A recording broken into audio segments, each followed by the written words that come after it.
Hello, ladies and gentlemen. This is William of lawandalchemy.org and commonlawconstitution.org. Happy 2025. Or is it going to be? And probably what I should say, to be more accurate, is I'm going to wish you a intense, prosperous, exciting 2025. But as to, it depends, of course, on your view of what happiness is. I think it's going to be an interesting ride, let's put it that way. But I hope that things will pan out well for you in 2025. Now, this video should have come out sooner. I've been playing with my thoughts about what I'm going to be putting into this video for days, and it's not been easy. It's been a difficult birth of this video, because I've been thinking about what to say, and it's quite late coming, because if it's all about wishing you a happy new year, that's quite a long time ago now. But I would like to say some things about what I think is going to be happening, and also what has already happened in 2025 so far, because what I've seen is not really filled me with excitement. Let's put it that way. Now, I sent out a newsletter to my supporters,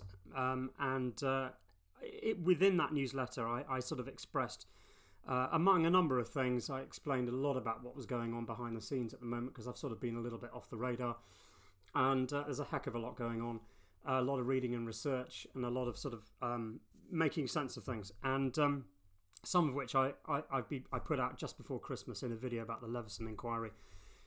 More of it I'll put out today and in the succeeding days. But the tone of my newsletter was a little bit despondent, and it's for good reason, because what I've noticed over the last, certainly 2 years since I've put in place commonlawconstitution.org, is actually very little traction, really, to be honest. And I've had one or two messages back from my supporters, very kind messages, but almost hinting at, Will, actually, your messages are not very appealing. And maybe if you just do something to that and make that a little bit more appealing and a bit less academic, then maybe you might get the traction you want. Well, the trouble is with that is that I can't really... the information, first of all, or the underlying messages that I'm putting out, is not really mine as such. Yes, the surface presentations are my narratives and the essays that I write and the articles and all of that sort of thing. The way that I present it is mine. Sometimes I'm proud of it, sometimes I'm not. But the underlying messages that I'm trying to put out are actually not mine, and I can't attenuate those. I can't adjust those because they're all about truth. So they're based on reality, and therefore I don't identify with them in perhaps the same way that other people do when they're putting out stuff on their channel or whatever it is. So if I'm not getting traction, I'm not surprised at that, because there are no quick solutions and there are no easy remedies for the situation that we are all in, which is a somewhat deteriorating society.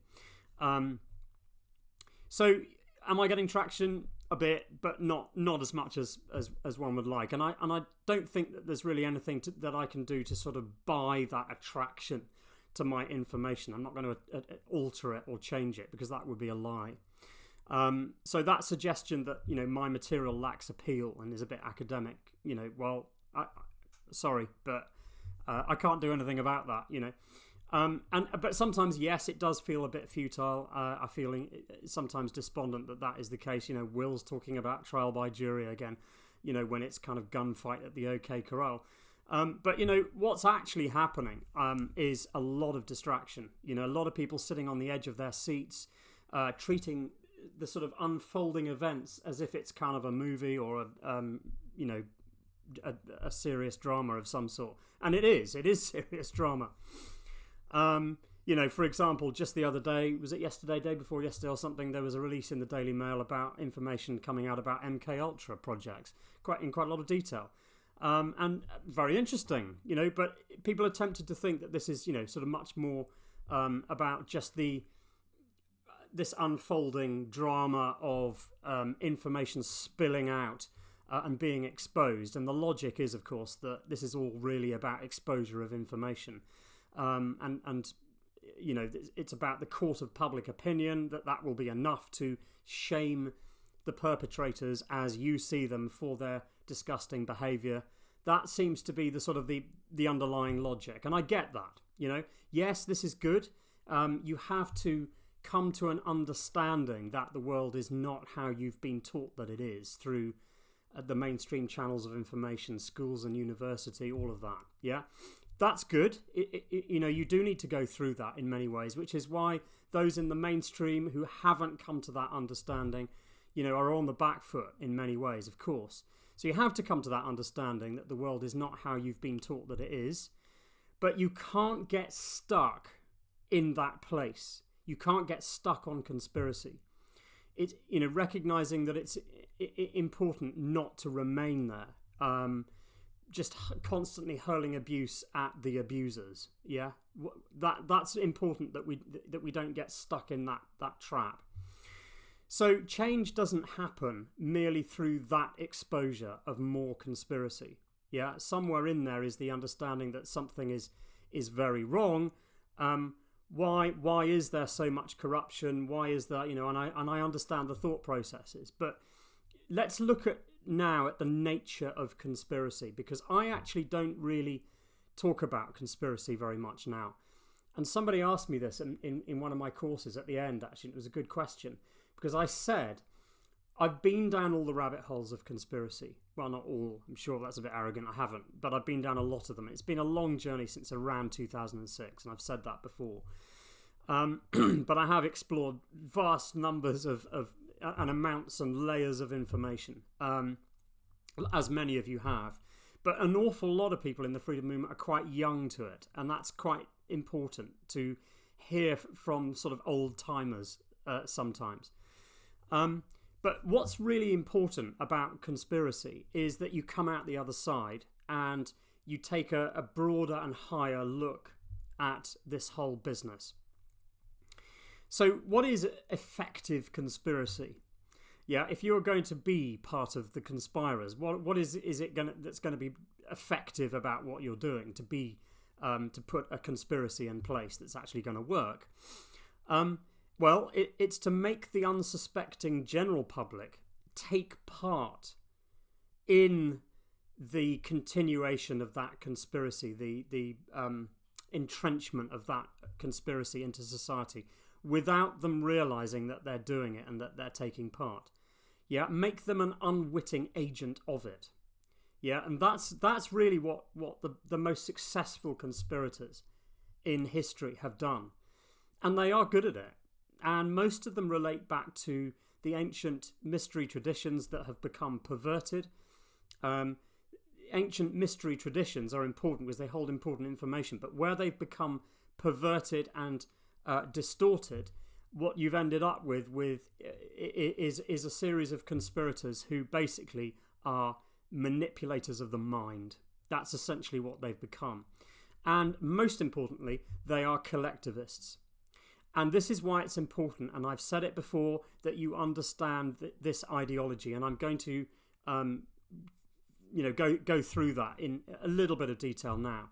And then we're going to look at how it is that we've become manipulated into exaggerating that and propagating that sort of self-destruction within our society.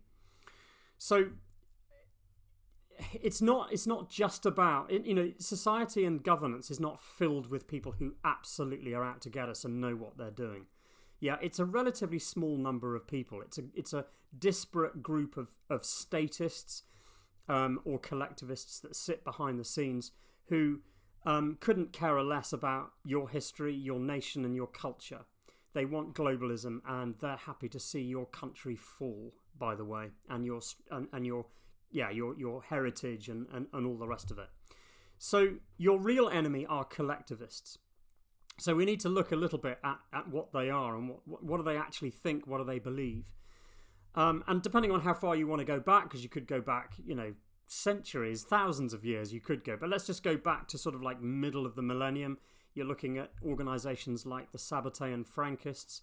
You're looking at the formation of the Bavarian Illuminati of 1776, who then infiltrated largely Freemasonry. Freemasonry itself has some grand and fantastic ideas, and they also understand some of these deep mysteries of the universe, by the way, but they've become perverted from within and altered, and they've been taken over. You need to look at the Fabian Society, the founders of Sidney and Beatrice Webb in this country. They were all about slow, subtle destruction of our society. People like George Bernard Shaw, H.G. Wells, G.D.H. Cole. These were the people who were forming, actually relatively recently now, we're getting into sort of the late 1800s. And what they were really all about was sort of pulling society down from behind so that they could reconstruct it in the way that they wanted it to be. Yeah, and in fact, I think it was a poem by Omar Khayyam, I think it was, who was a Persian poet, and I'm paraphrasing. It's something like the end of the poem, we need to shatter the world and then remold it nearer to the heart's desire, was the sort of last two pieces of text within that. Yeah, and actually the Fabian Society essentially went, I mean, if you want to look into that, do, but, you know, as you know from me, I don't look at and talk about conspiracy very much. Why? Because ultimately what matters is to understand what they think. Yeah, but if you want to look into that, then you should. Moving on from that, they influenced people like John Ruskin at Oxford University, Cecil Rhodes, the forming of the Rhodes Society. You're looking at characters like Lord Alfred Milner, W.T. Stead, the Cecil family, and then how that affected in America the foundations like the Ford Foundation, the Carnegie Foundation, or the Carnegie Endowment Fund. In this country, the formation of the Tavistock Institute, further layers like the Council on Foreign Relations in America, the Round Table groups. You know, you can go on and on. The Royal Institute for International Affairs in this country, right? These were all the intersecting and interlocking groups who were starting to put about the destruction of society. Now, how was it? A lot of them? No, it wasn't very many. But the key to it was that the real people behind the scenes who actually held this ideology of collectivism, which I'll sort of outline what that is in just a moment.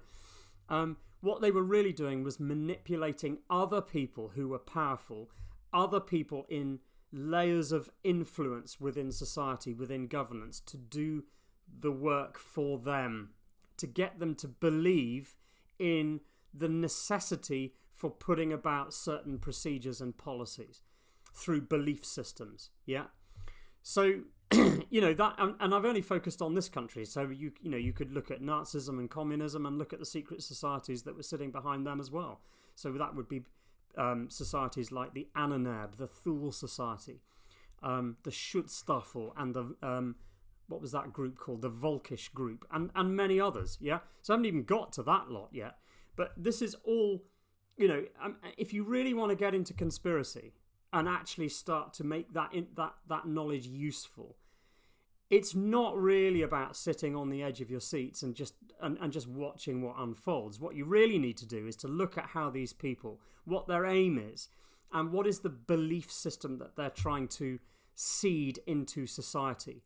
What's the ideology that they're sort of ultimately trying to bring about? Because actually, if you're not doing that, all you're interested in is sort of proving to the next person how much you know about conspiracy. That isn't really very useful. And actually, it's why I don't talk about conspiracy very much. I've gone into huge numbers of layers of it, and I get messages from people saying, "Oh, Will, do you know about the banking system?" As if I hadn't gone into that, you know. Of course I do, but I choose not to talk about it because actually, the most important thing is understanding the principles and how it is you think, the underlying principles and the belief systems within you. Yeah.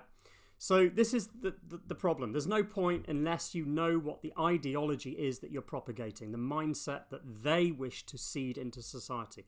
So what's the purpose of what they're trying to do? So I've written a little list of things here. Their purpose is to do things that affect your level of care.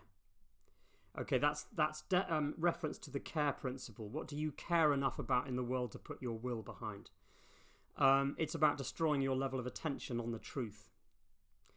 Confuse your moral principles. Place you into a state of fear instead of sovereignty. Obfuscate truth and incapacitate you in the process. Yeah. Social engineering. Expand and exaggerate polarized views in order to divide. Going to come on to that in a minute. Agitation on their own people. Yeah, this is normally what government does when they go abroad and they conduct a coup d'etat in a foreign location, like Ukraine in 2014, for example. Not recently, but back in 2014. They send in agitators and propagandists. They confuse messages, they confuse things, and they cause divide and rule. That's agitation, yeah? Sort of psychological nudging, which they do to us in this country, as many of you know, of course. Agitate by creating disinformation. I've said that. Normally in the form of half-truths, creating division and confusion. So you leave truth in there so that people who only see the surface will cheer it on and support it, not realizing that hidden behind it is a lie. Yeah, it's really clever stuff. Destroy clear moral constructs like the rule of law and how justice is supposed to function. Yeah, destroy the legitimate constitution of your nation, in our case of England, Britain. Destroy the people's belief in the answerability, responsibility of public servants, restructuring things so that can be bypassed. Destroy the notion that the people themselves should be judging all matters of justice through their own tribunal, the jury. That's why I'm going on about it all the time. Normally making them the final arbiters of law if it's working properly, yeah?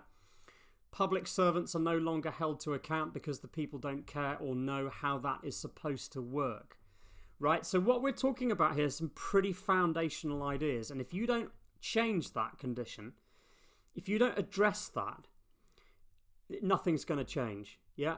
The biggest question is how the broader masses get manipulated so easily so that they do this destruction, if you like, to themselves. Conspirators and dark manipulators, they don't amount to very many people. They're not big groups. People who actually have a full understanding of what's really going on. It's not actually that many. The problem is that the people who are doing the work don't really understand what they're involved in.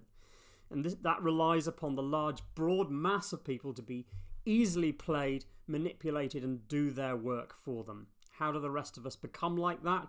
Well, how is it that our human, spiritual, psychological faculties have been altered? I'm just reading off a few notes here that I put down. How is it that we self-sabotage and create negative patterns in our own lives? That's what I'm about, particularly on the Law and Alchemy channel that I put out there, because that's about looking at the deeper stuff. Yeah, these are the true causes. So understanding exactly how it is that we are being manipulated. Yeah, now one of those, let's go through some of that because that's what I want to address. So fear of facing difficult truths. Things have normally come about through neglect. Things you don't want to face or don't want to highlight. You'd rather sit on the sidelines and not call something out, remain silent over it. You are being dissuaded from looking at things. Yeah, that is one of the ways in which we actually create self-destructive patterns within our society. It's like the elephant in the room stuff. Yeah, everybody in the room knows there's something in the back of their minds that, there's a subject we don't want to talk about, but nobody's going to bring it up. Yeah, there's always one that does, but yeah, that's an interesting thing that goes on there in society generally. So incrementally over time, scandals often come about because of successive kicking the can down the road. It's not actually the fault of one particular perpetrator. Yeah, so this is the idea, where you have somebody getting into a government department, for example, and suddenly newly in that position, they come to discover that something's not working right. There's something going on that shouldn't be going on. Something is you have the suspicions that it's unlawful. But what do? Because unravelling that is going to cause absolute chaos, not only to the people in the department and government, might even extend that chaos into the citizenry and so on. You know, so this is the question. You come across moral conundrums, yeah, and I'm understanding that complexity. Yeah, some don't, but that's what I'm trying to do, is to draw attention to the complexity. For example, that the current incumbent of a government department, to some extent, may have, I don't know, inherited or an ever worsening situation, of allowing something to remain in place, and it's got worse incrementally over time. So now you've got that difficult decision. Do you blow the whistle, or do you just sort of manage the situation back on track and to try to correct it because you know you need to do it? You know, what do you do? Knowing that, you know, blowing the whistle might create a catastrophic situation. This is the kind of moral conundrum that you have. It's the kind of thing that it's how corruption comes about. It's not all about people just know what they're doing and they're all bastards and they're all out to get us. It's not like that, most of it, unfortunately. If it was, it would be a lot easier, wouldn't it? But it isn't. That's the problem. So things are not neat and tidy. Things don't fit into tidy boxes, I'm afraid. And you know, wishing it to be neat and tidy doesn't make it so, I'm afraid. Yeah, it's not going to be about just writing a notice and sort of appealing to some kind of technical aspect of your law. It's not as simple as that, I'm afraid.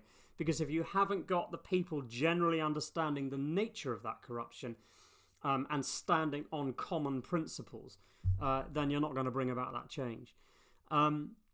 It's an oversimplification of issues and allowing yourself to kind of, I don't know, shift to polarized or extreme positions because you're making extreme claims about somebody that you don't really know for sure. Yeah, that's an indication of spiritual immaturity. Sorry, guys, but it is. So a more spiritually evolved human will demonstrate the ability to be happy with complexity and find nuance in argument. And we're going to get into this in a minute. So I'll be honest, you know, if you're falling into that category, then you are demonstrating that you are not ready for freedom and liberty. Yeah, because you lack an element of responsibility. You're making claims that you don't really know are true. You know, you're also accusing people without that evidence, which is why we need trial by jury. And we need to call for that all the time. Because a society without that sensible, calm, responsible measure of justice, or mechanism of justice, I should say, is a society that's in a very bad place. Yeah, it's okay, but we have to try to learn from that. You know, that's what the universe is trying to teach us. It's an opportunity to begin that self-improvement. We all do it to varying degrees. We all exhibit that behavior to some extent, you know. But, you know, get out of your boxes and your beliefs about that guy over there is my hero. Otherwise, you're being manipulated. So how else are we working against our own interests? Let's get into it a little bit more. So we're being distracted by effects, but what we're not noticing are the causes and, you know, what are the things that we're missing as a result of being distracted. People have a sense of things breaking down, obviously. It's bloody obvious. Yeah, but it's coming from a sort of an intuition, really, in a sense. But you can't step into your sovereignty if you don't know how they're going wrong at the base level. What are they behind the scenes wanting to distract you from? How can you object to, you know, unlawful governance on principled grounds if you don't know what the base principles are of your rule of law? Yeah, if you don't understand how the rule of law is supposed to work, then you're not you're not solid on it. Well, then how can you object to central government's decisions effectively? Yeah, you know there's something wrong, but you can't make the arguments. How are you going to be able to make an argument and express that strongly with confidence? Yeah, before you even get into that, though, you're also not necessarily going to be clear in spotting what the priorities are. The foundational causes are not being understood of how governance is supposed to work, how justice is supposed to work in your community, how someone could be found guilty and therefore receive appropriate punishment. Yeah, what does the government have a right to do in legislating? What are its lawful limits to its powers? Yeah, these central issues are generally being ignored because people, they know deep down, but they don't know the answers of how it's supposed to operate. Only a general suspicion and a sense of it, an intuition or a feeling. Yeah? But if those principles of how governance and justice is done in your community and are not in accordance with natural law, then chaos will ensue. Yeah? That often happens through neglect and not focusing attention on the things when lazy thinkers with pressure and expectations on them as public servants on them, they're trying to sort of corner cut in order to save time, solve a problem, whatever it is, to come up with a solution that satisfies the equally lazy thinking citizens in society. That's the problem, right? You've got pressures on public servants to achieve solutions, yeah? And so they don't really take the trouble to understand what their limits are. They just got to solve a problem, yeah? So, how does it happen? Through neglect, lack of attention, not shining the spotlight on issues of justice and morality, but instead allowing the distractions, or rather the effects, take over your attention from the causes. So, let's start with illogical thinking. So, here's an example. Before Christmas, I put a video out, didn't I, about further erosion to trial by jury, and therefore a further curtailing, if you like, of the ability to exercise a check on the legislation, because that's what jury independence does. Well, trial by jury is a birthright. It's just a truth. It's a natural law principle, because it's basically bringing about a condition of equity. Yeah? If you don't have it, you deny equity. If your society doesn't have it, it's not equitable anymore. Yeah? And that means that we're all equal under the law. Right? There's an example. That's being ignored, because one of the interesting things that happened is that as soon as I put that information out, and one or two others as well, not many, what was happening in the freedom movement, even the language that was being adopted, and we'll come on to this a little bit later, was that, it's already happened. Yeah, we're going to get further curtailing of trial by jury. Yeah. Another example is that people now believe that government can write the Constitution. Okay. Legal professionals, lawyers believe this, judges believe it, most of the establishment believes it, politicians, and worse than that, people in the freedom movement believe it as well. Now, I've explained this endlessly, that statute cannot be part of the Constitution. Why? Because you are imagining in that situation that a government has that right to alter the very framework of limitation in which it sits. It's a ridiculous principle. Yeah, it breaks the principles of individual rights and equity again. And yet, many, even in the freedom movement, are claiming this. Okay, there are a number of conflicting narratives on constitutional law, even in the freedom movement. Yeah, and some of those narratives, people who talk about the Constitution, are saying different things from me. Yeah, and I'm saying different things from them. Now, what you have to do is to look at those deeply, because nobody's really doing it. It's not that difficult, actually. How is it, and I'm going to do a separate video on this, how is it that I differ in my narrative from some of the other people in the freedom movement who are talking about constitutional law? Well, you have to find that out. Yeah, I'm not going to be an authority and require you to understand my truth. Yeah, you have to decide for yourself whether I'm speaking the truth or they are, because those differences really matter. And I've just highlighted one of them. Okay, one of the key differences is that I'm saying that the legislature cannot write the Constitution. Yeah, that is absolutely key. Like, for example, this claim that we're going to uphold the Bill of Rights of 1689 and claim that that was a constitutional document. It couldn't possibly be. Okay, because it contradicts fundamental principles of natural law and natural justice. It denuded the monarch, who is your head of state, by the way, it must be there, and it put qualifications on being on a jury. And it contradicted Magna Carta, which is probably why they had to remove the now missing third section of the Bill of Rights. Well, that's interesting in itself, that they actually removed a section of the Bill of Rights, because that proves the very removal of that missing third section demonstrates to you that it couldn't be constitutional law because they've just tampered with it. Yeah, so the Bill of Rights actually put in place the foundations of your new parliamentary sovereignty. Yeah, all about voting in elections. That's what it did. Okay, so there you go. There's a difference between what I'm saying about the Constitution and what others are. Yeah, and I'm going to do a separate video on that and get into that in more detail. So this is about believing false narratives. Yeah, they've done this with so many things. What's happening here is that people are essentially taking on a new suggested truth that isn't true. Yeah, but they're taking it now as literal truth. They begin to accept the new truth, even though it isn't right now. So I've just given that example about the Leveson inquiry before Christmas that I came out in my video. So we had, Freedom Movement started using language around that time suggesting that we are further losing trial by jury, as if it's a fait accompli. It's already a truth. Well, it isn't. Because what you have to do is to get out there and make a hell of a lot of noise about it. So we have to examine how we react to these suggestions in authority. We either immediately take on that suggestion as a new truth, that's what we seem to be doing, or we beg the government. That's what's going on. But it's the wrong energy. That's not the energy of a sovereign. Yeah? We have to remind them that they can't do that. It's not your decision, government, to make.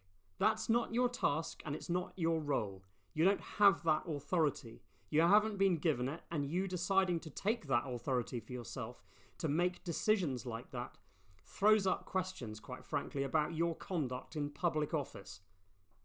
Right? That's the kind of language that we should be using. Yeah, but you state the truthful position that they have no right to legislate a new truth into place because it's a birthright. It cannot be legislated away simply through an authoritative suggestion. But you're not going to be able to make that argument if you're not familiar with these concepts and the arguments. Yeah? If we allow a new suggested truth to take form by allowing the government to legislate a new concept that is contrary to truth, then you have allowed that lie to become entrenched and to be believed as a truth. And what happens is before long, the people actually come to believe that as truth, and a generation or two goes by and people actually forget that that was just a policy at the time. Lies have become truth in the minds of people. You've successfully programmed yourself to believe that thing. Yeah, it's a kind of forgetting things over time. What we have to keep examining what really is truth. And that's the process of the remembering, which is what, a lot of more indigenous peoples, when they sit round the fire and in the village, they do the remembering, yeah, which is this the elders of the village remind us of those deep truths about our culture. Yeah, if you're not doing that, then basically it's slave mentality, because that's what they're doing to you by getting you to believe things that aren't true. That's bringing you about a slave mentality. You have to establish what is truth in your mind by cutting through the layers of programming and thinking deeply. Get back to first principles and foundational ideas. Test the logic. Look for conflicting and contradictory ideas. So going back to this business about how some people in the freedom movement have a certain narrative about the Constitution, and I have a slightly different explanation or story. Well, what you have to do is to take those two and look inside each of them. Okay, so let's take one of them. And you have to look and see if the claims that are being made and the arguments hang together, if they support each other. But if they're contradictory or they're in conflict, or it's creating circular arguments, then you know that that narrative isn't correct. So do those tests for yourself. Yeah, this is why it feels to me a little bit like, what's the point in carrying on? Because people aren't doing that work. Yeah, they're not actually checking that. And I know that people might think, well, for God's sake, it's like madness out there. Will, we don't have time to do this kind of stuff. Well, I don't care. It doesn't matter whether you think you've got the time or not. If you don't do it, it's never going to happen, and it will continue to deteriorate. Yeah, even if it is like gunfights in the street and all that kind of stuff, you have to check your moral principles. Yeah. And we are getting that. We're starting to see that, okay? This sort of baying mob mentality. We've watched the film over Christmas, Children of Men, Don't know whether you've seen that film. Quite interesting film. But yeah, sort of, fighting in the streets and baying mob stuff going on and just awful. Yeah. But we started seeing that. People calling for summary execution, that kind of thing. We had an example before Christmas in America in Manhattan, I think it was. There was of the health insurance guy, Brian Thompson. Yeah, and actually, if you think about it, that resonated with one of the Q drops. It's something like they won't be able to walk down the street, right? People really are saying that, this is the society we want to live in. Yeah, this information about the sort of killing was being shared with relish by people. They're going to be taken out. Yeah, taking the law into your own hands, which is what that is. You think that you're justified in doing that. Yeah, and we're going to come on to this example in a minute about all child abusers must be like go to prison or whatever it is. Be careful, because there's a lot of subtlety that you're missing there. This is about absolute uproar and baying mentality for the mob, Be careful. Society without the protection of a public space for holding courts and justice, in which we're all involved through a calm, measured and careful examination of facts, intent, context, mens rea, etc. Without that, you'll get a really nasty setup for your society. I promise you. So be careful what you wish for. Yeah, and don't be resonating messages like that, because if you're doing that, you are falling into that trap of manipulation. Sorry. Yeah, so recently in 2025 already, we've got people making claims like, as I said just now, all child abusers must go to prison. Yeah, but people in doing that are falling into the trap of oversimplification. Yeah, they're calling for fixed sentences. Yeah, just like the government normally does. You're legislating. Yeah, so we even had, for example, the suggestion that Keir Starmer is a child abuse apologist. Really? Maybe not, actually, and you don't really know that for sure. Yeah, I don't like Keir Starmer. I don't like his policies, and I think he's a collectivist. Yeah, I'm not a fan. It's got to be said. That's a bit of an understatement.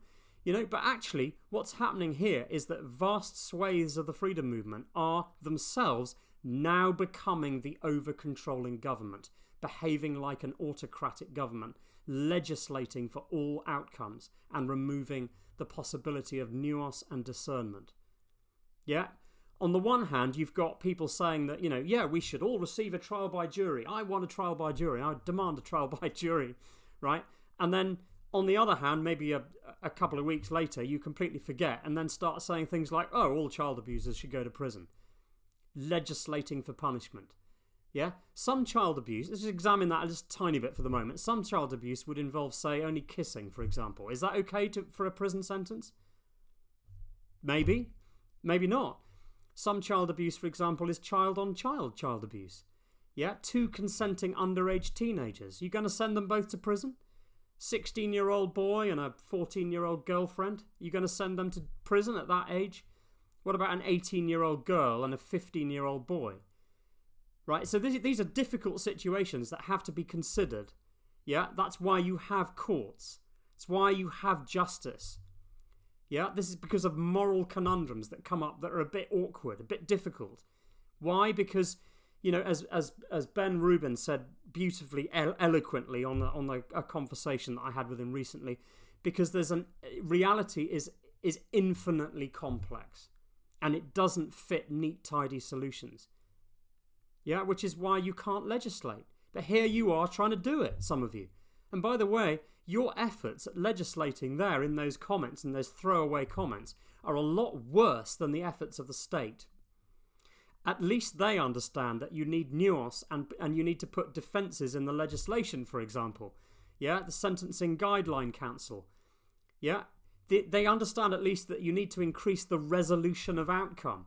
But you're just saying, no, all child abusers must... It's not good, guys. It really isn't good. Yeah? Another example. Cheering on Trump, who's talking about, taking over Canada or Greenland or even the UK. I think Musk was suggesting that at one point. That they help the UK. Well, it depends what that help is, People are actually cheering on these kind of narratives. Now forgetting the principles of sovereignty, which, maybe once you understood, perhaps a few months ago. Yeah, cheering on the invasion or takeover of a foreign power, complete with economic bullying. Yeah, some people are saying, yeah, this is great, bring it on. Yeah, this is not good. Yeah, it makes me laugh when people incorrectly hold up the Bill of Rights, for example, which, as I've just explained, which is in my view unconstitutional, as I've already mentioned. But the one correct principle that is expressed within that, well, not the one, there are a number of correct principles, by the way, but there are plenty that aren't. But one of the key ones that everybody remembers is that you do not surrender to a foreign power. And I do declare that no foreign prince, person, prelate, state or potentate hath or ought to have any jurisdiction, power, superiority, preeminence or authority, ecclesiastical or spiritual, within this realm. And here are you loving that piece of legislation, which is not great, but that particular principle is completely true, because it embodies the whole principle very eloquently, actually, of sovereignty, of national sovereignty.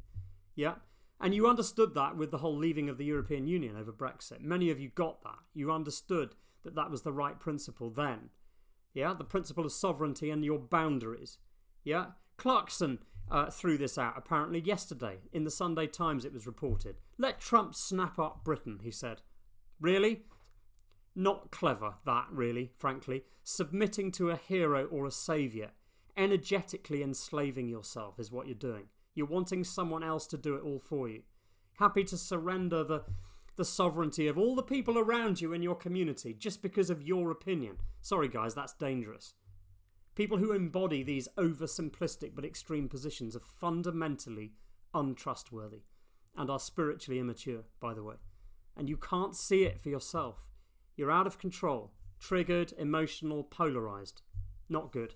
Sorry to have a go, but, that's another way that you are taking yourself down. So, manipulation. That is what it's beginning to look like. There are other things too, but, we could go into more. The establishment. They believe that you need to be controlled, by the way, for your own good, because you're beginning to demonstrate that you can't be trusted because you're making extreme claims. Yeah, you're not persuading them of your readiness to have less control from the centre. So you're starting to make them look better than you when you make these kinds of claims. Yeah, through demonstrating those behaviours, you're making the case that they need to go on controlling from the centre. Would you be really okay on a jury in looking at a case? Or is this why the establishment argues against you having to, against greater control of a jury, having the full, being the final arbiter of law? Yeah, you've come to an understanding of what it is. Have you come to an understanding of what it is to self-govern, I should say? Yeah? This is essentially a manifestation exercise, ladies and gentlemen. You make the Constitution and its underlying principles a reality by embodying it. Or you don't make that a reality. It's that simple. Yeah, the primary objective for me of the people of the freedom movement is to raise your game. Yeah, and you've got to become responsible and trustworthy and do some real reading and begin making sensible and intelligent arguments about governance and the rule of law, not merely swapping salacious, tantalising details about much repeated half-truths and sort of sloppy claims about ridiculous hopium. Yeah, it's questionable, frankly, as to whether many in the freedom movement really want freedom, because they're not demonstrating it. Why? Because freedom means you have to become sovereign, and that takes work. Manning up, you've got to face responsibilities. It means that rather than getting triggered and pulled into extreme positions and getting polarised in defence of your latest group or hero saviour on X, what we should instead be demonstrating is calm, mature discipline and discernment by spotting the nuance and complexity in situations. Stop getting pulled into camps. Yeah, for example, recognising that justice is complex and nuanced, like one does on a jury when a man's life is in your hands. Realising that proper justice requires discretion, conscience, hard thinking, discernment and responsibility, but not oversimplification and order following. Not that. You know, if people can't and won't see the profound nature of that as a critical building block for the future of your children and your grandchildren's generation, you know, then frankly, I'm not holding out much hope. It takes practice, ladies and gentlemen, to embody this stuff. So you better start now. Better still, 2 years ago would have been good. Yeah. If the people aren't, if they're not interested in examining their own underlying principles and becoming savvy about how self-governance is supposed to work in a society, then the universe will determine the continuation of our society's downward spiral. It's a simple natural law formula. That's all it is. There's going to be pain whatever route you take, by the way. So frankly, there are no excuses for that kind of apathy and cowardice, which is what I'm currently seeing in copious quantities. Stop getting stuck on effects and let's get to the foundational causes and exercise your minds and moral compass. Desired changes will only take place through the changing of mindsets, ideologies, belief systems and causes. That will make a difference, but nothing else. Yeah, and certainly not by merely and endlessly exposing conspirators and hurling hatred at them, even if they do deserve it, which many of them do. So briefly, I'm winding up now. It's a long video, this. So briefly, the prerequisites for freedom are going to be these, right? Help to manifest a mindset in our community that believes in a philosophy of non-interference.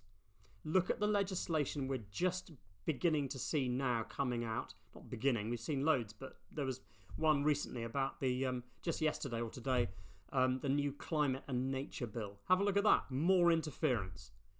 Yeah, you've got to stand up against this. You've got to use your arguments. My rights end where another's begin. That's the principle, the underlying philosophy of non-interference or individualism. You've got to understand that philosophy or that ideology. Yeah, my rights end where another's begin. So important. Respect the freedom of another to make their own choices. Respect individual rights and the right to self-determination, i.e. no coercion. Recognition of legislating from the centre, that's bad. Yeah, that's your argument. Have no patience for government services based on forced extraction of your time, effort and productivity. Okay, it doesn't mean to say that you withhold it and go to and get yourself into all kinds of trouble. Yeah, what it means is that you do it under duress and then say, this is unacceptable and this is why. You don't just say it, you say, this is why and these are the arguments. And if everybody was doing that, that would really change the landscape. Yeah, don't reduce justice to a balancing act of rights by attempting to create a standard through legislation, because that's what legislation does. It's trying to balance person A's rights against person B's rights, and you're trying to sort of approximate that through society. Say that this is a standard for all, but doesn't work like that, because some situations don't work like that. As we said, reality is complicated, so you're ending up creating injustice in doing it. So society needs to be based on customized justice through a tribunal of your peers. And this is the most important one, right? Do some urgent self-reflection in order to check whether, without that legislation in place, you personally could be trusted to govern yourself. If you didn't have the threat of a piece of legislation and therefore punishment behind it, would you still do the right thing? I know most people would, but it's surprising that, actually. You've got to self-reflect on that. So this is about principles. Straightening out your worldview, but examining what your moral principles are. Do you even know what they are? What if your principles are either missing or you're inconsistent in the application of those principles? Right? If you're inconsistent in the way that you apply them, then you tend to be untrustworthy and irresponsible. Yet not only to yourself but to others, because you're surrendering your principles when it suits you. Yeah, that demonstrates a number of things. It demonstrates hypocrisy, instant gratification sometimes, and essentially no discipline. Okay, look, we're all like that. We all do it. But the key thing is to acknowledge it and start to look at it, start to notice it. Yeah, we still get it wrong. I get it wrong too. Yeah, I'm not pontificating that you have to be perfect, but you have to take these things seriously. Certain foundational principles are compatible with reality and nature, but some principles are not compatible with reality and nature. And living by those principles will get you into serious trouble. The ideology of individualism is the one ideology that is compatible with the universe or reality. But the opposite ideology of individualism, which is collectivism, is not. So you need to become familiar with what that is, which is why I did a video series of short videos that are easy to go through on the Law and Alchemy YouTube channel. And I'm going to put the link to that in the description so that you can go back to those and see. That hasn't had enough views. Okay, it's not an ego thing. I don't need the views. I don't need subscriptions. I'm not monetizing. I'm not interested in that. What I really want is for people to learn these principles. Yeah, those are really important videos, but there are really very few considering how important they are and the information in them. Very few views, really. Yeah, and that is a framework for how you need to live, right? So what about the Constitution itself? Well, that is a framework in turn, or a template for that ideology that I'm explaining now of individualism. Does the Constitution matter? Well, ultimately, no, not really. But does the ideology that it embodies matter? Yes, absolutely does it matter. More than practically anything else in the universe. Because that's about evolution, human evolution. So I'm not going to change my message just to make it more palatable and appealing. Yeah, or just to get views.